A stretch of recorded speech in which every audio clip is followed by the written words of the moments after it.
ہمارے اندر خود کو بدلنے کی چاہ سے زیادہ دوسروں کو اپنے مطابق بدلنے کی چاہ ہوتی ہے۔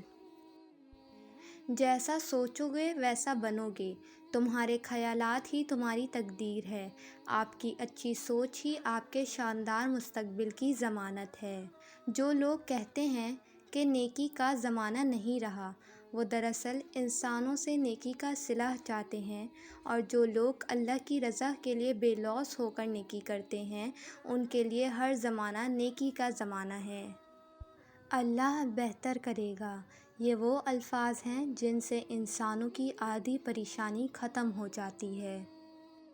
زندگی مسلسل جدوجہد اور جستجو کا نام ہے، کیونکہ اللہ ہر پرندے کو رزق دیتا ہے مگر اس کے گھونسلے میں نہیں ڈالتا۔ سچے لوگوں کو غصہ جلدی آ جاتا ہے، منافق لوگ منہ پر مسکراہٹ اور دل میں غصہ رکھتے ہیں۔ رشتوں کی پیچیدگیوں کو آسانیوں میں بدلنے کے لیے ضروری ہے کہ انسان ہر رشتے سے ملنے والی تلخی کو اپنے حواس پر سوار نہ کرے اور خوبیوں خامیوں سمیت اپنے احباب اور عزیز و اقارب کو قبول کرے۔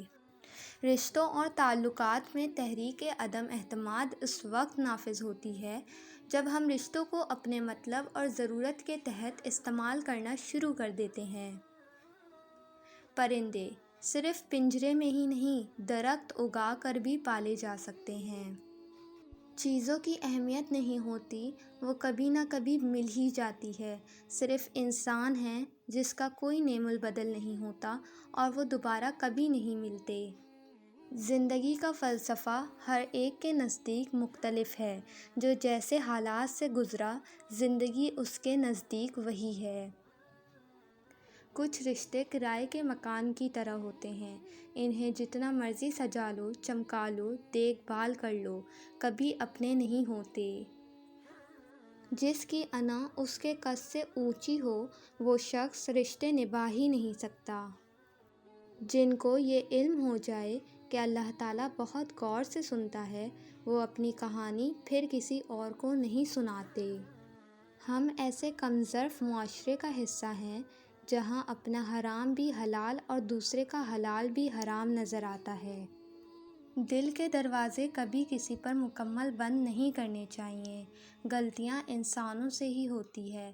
بعض لوگ واپس لوٹنا بھی چاہتے ہیں لیکن انہیں دروازے ہی بند ملتے ہیں۔ زندگی ایک دائرے کی طرح گھومتی ہے جس میں خوشیاں، دکھ، برا وقت اور اچھا وقت ہوتا ہے۔ اگر آپ خدا نخواستہ برے وقت سے گزر رہے ہیں تو یقین رکھیں اچھا وقت بھی ضرور آئے گا۔